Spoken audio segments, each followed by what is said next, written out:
Then, even more than that, we're here to talk about social networking. Turn on comments on your blog. By the way, it's free, as you all know, to get a blog started on whether it's Blogger or TypePad or WordPress. Turn on comments so that people can start commenting on the videos, so people can start rating the videos. Then what are you doing? You're basically creating a community around your cause.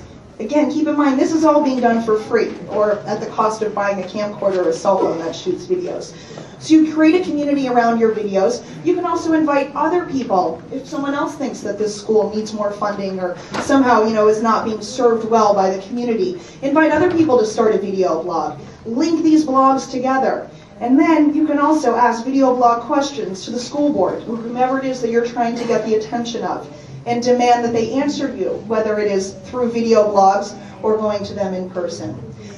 The key here is that the control, because of this new phenomenon of video on the web and social networking, puts you 100% in control. You can use the videos and the social networking tools that are out there, whether it's AOL, Blip.tv, YouTube, Blogger, Flickr, TypePad, etc. Use these tools to tell your story and to put pressure on the decision makers. Politics. We've got a lot of work to do. We've got a lot of traveling to do. We've got a lot of... In the past few months, candidates, actual presidential candidates and on down, are video blogging. You may have heard that John Edwards announced his run for president in connection with Rocket Boom. Tom Vilsack has a weekly video blog on Blip.tv, and he is sharing whatever he wants to share, his thoughts on the top issues of the day, or whatever it is that he feels like he wants to get out unfiltered to voters, he can now do. Listening and learning to do, we're going to do it day by day. We're going to take every day, one day at a time, and we're going to work just as hard as the This is him now talking about how he's going to use it. It reflects that hard work ethic. I'll be traveling around the country, and I'll have opportunities to meet folks face to face, but I want a chance to visit with you using the technology of today and tomorrow. I'm just learning this process. At 55, it's a process that you have to learn. And the folks watching this today, I suspect that you probably have learned it a lot faster, a lot easier than I have. But I'm using this. I've learned how to use this. What I hope you'll be able to do is to give me feedback. I want to hear from you. I want to know what you're thinking. I want to know what you're doing. I want to know what you're concerned about, what your solutions are, where you think the country ought to go, because it's so much better. And here's why it's so much better. Not only are you a better candidate, but as importantly, you're a much better president after listening to folks. You have a better sense of what the country needs. My hope is that you'll work with me on this, and you'll have a little patience with me, because I'm learning. I mean, Tom Vilsack is in his 50s, right? This was not the man who was, made his millions in the dot-com boom. But hey, he's out there, and this is really the first time in history that politicians could communicate with voters exactly on their own terms without having to buy a 30-second or a 60-second ad. So this is the first time that politicians via video have been able to speak to people unfiltered. So what does that mean for voters, or people who are trying to decide about which candidate they should support? It means that now for the first time you can really see behind the scenes of a campaign. The walls are breaking down. You can hear candidates talk about the important issues of the day without having to listen to them only in sound bites that NBC or CNN is deciding, what should air and what shouldn't air. They can also talk about the personal side of a campaign. The day before Vilsack announced, he actually posted a video on Blip.tv talking about whether he was nervous about giving his announcement speech.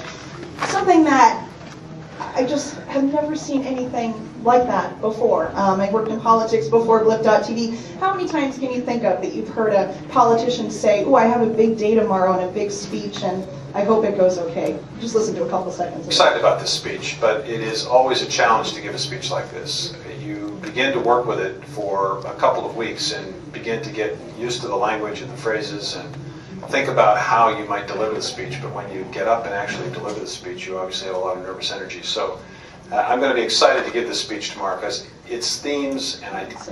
Hi, Senator Edwards. My name is...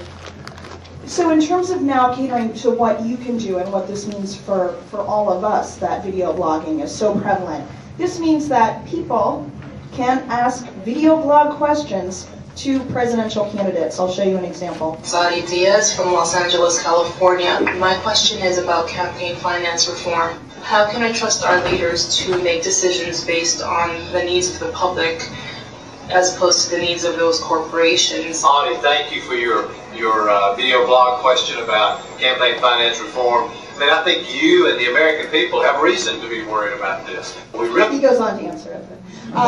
So, given my minute and a half time warning, I think video blogging will change politics. Be curious to hear what you guys think about that. It means you can communicate with politicians directly, not just with text, but with video. Who will benefit? I think the most real and the most down-to-earth politicians who are really talented at communicating with people will benefit, and I think that's a good thing.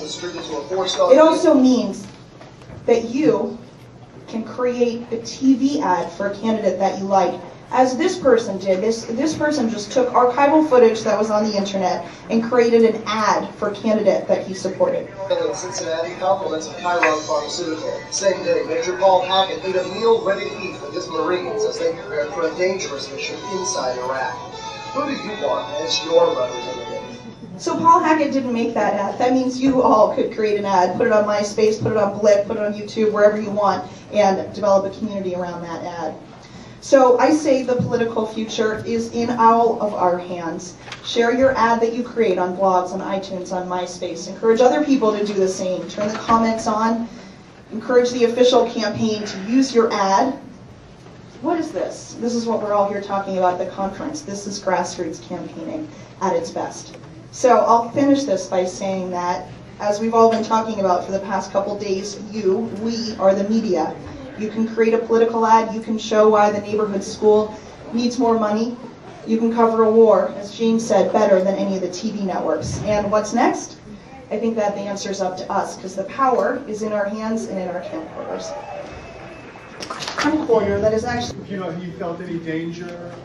Yes, absolutely. One of their reporters for Alive in Baghdad was kidnapped a month and a half ago, and one of them was actually just shot and killed. They're under the same danger that anyone in Baghdad is under, but worse, because they are now thought of as the media, and so the Iraqis know who they are on both sides, so it's very dangerous what they're doing. What about political danger? Yeah, I mean, sure, they are definitely targeted. The Iraqis definitely know who they are. The Americans know who they are too. Absolutely. Richard, this is the famous Richard. Yeah, I'm from the the famous Richard Maureen's husband. But I wondered if you could comment some on, because we mentioned YouTube, and I know you don't want to make a commercial for Blip or something, but I wanted you to comment on the differences, because to me they're very fundamentally different, especially with respect to terms of service, Creative Commons, the tendency to link back to the blogs and stuff like that. No, thanks, Richard. I appreciate that. We built Blip.tv 100% to support the best content creators on the internet. So unlike, I think, any of the other video sharing sites, if you upload a video to Blip.tv, you will retain 100% of the rights to your video, which is so important. And we're also the best about supporting a whole variety of Creative Commons licensing. That's why you'll see kind of a high quality type of content, people like Richard and many others coming to Blip, because we in no way want to take over the rights to your videos. Kind of base, but eventually they spiraled out of control into the problems we see today in the media. Yeah, so that's a great question. I mean, first, the distribution on the internet is essentially free. I mean, for us to host a video, even a really popular show, honestly, is pennies. So what does that mean? That means that you can have hundreds of thousands of shows and access for anyone to watch those shows, unlike the networks that have literally limited bandwidth because they have a limited number of shows that they can program 24 hours a day. The second answer that I would give, and this is something that we love and that's so important about this new movement, there's no set programmer at a site like Blip.tv or even at YouTube that's deciding what should air and what shouldn't air, or what should be popular based on who gets that coveted, Thursday 8 p.m. time slot and who shouldn't. This is really the first entertainment marketplace where you don't have a network boss making these decisions. You have people making these decisions about what's going to be popular and what's not by clicking on their mouses.